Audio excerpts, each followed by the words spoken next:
ಇಂದು ನಾವು ಮಾಡೋದು ತುಂಬಾ ಸಾಫ್ಟ್ ಮತ್ತು ಟೇಸ್ಟಿ ಸಿಹಿ ಕೋಕೋನಟ್ ಕಡುಬು. ಹಬ್ಬಗಳಿಗೆ ಸೂಪರ್ ರೆಸಿಪಿ. ಬನ್ನಿ ಶುರು ಮಾಡೋಣ.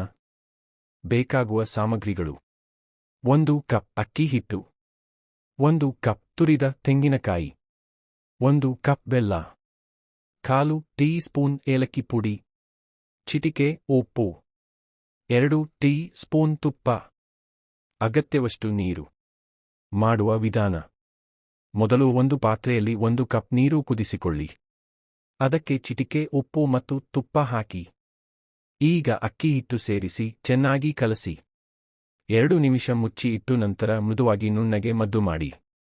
ಈಗ ಪ್ಯಾನ್ನಲ್ಲಿ ಬೆಲ್ಲಕ್ಕೆ ಸ್ವಲ್ಪ ನೀರು ಹಾಕಿ ಕರಗಿಸಿಕೊಳ್ಳಿ. ನಂತರ ತುರಿದ ತೆಂಗಿನಕಾಯಿ ಸೇರಿಸಿ ಚೆನ್ನಾಗಿ ಕಲಸಿ. ಗಟ್ಟಿಯಾದ ಮೇಲೆ ಏಲಕ್ಕಿ ಪುಡಿ ಸೇರಿಸಿ ಆರಿಸಿ. ಹಿಟ್ಟಿನಿಂದ ಸಣ್ಣ ಉಂಡೆ ಮಾಡಿ ಕೈಯಲ್ಲಿ ಚಪ್ಪಟೆ ಮಾಡಿ. ಮಧ್ಯದಲ್ಲಿ ಹೂರಣ ಇಟ್ಟು ಅರ್ಧಚಂದ್ರಾಕಾರದಲ್ಲಿ ಮುಚ್ಚಿ ಇಡ್ಲಿ ಪಾತ್ರೆಯಲ್ಲಿ 10-12 ನಿಮಿಷ ಆವಿಯಲ್ಲಿ ಬೇಯಿಸಿ. ಈಗ ನಮ್ಮ ಸಿಹಿ ಕೋಕೋನಟ್ ಕಡುಬು ರೆಡಿ.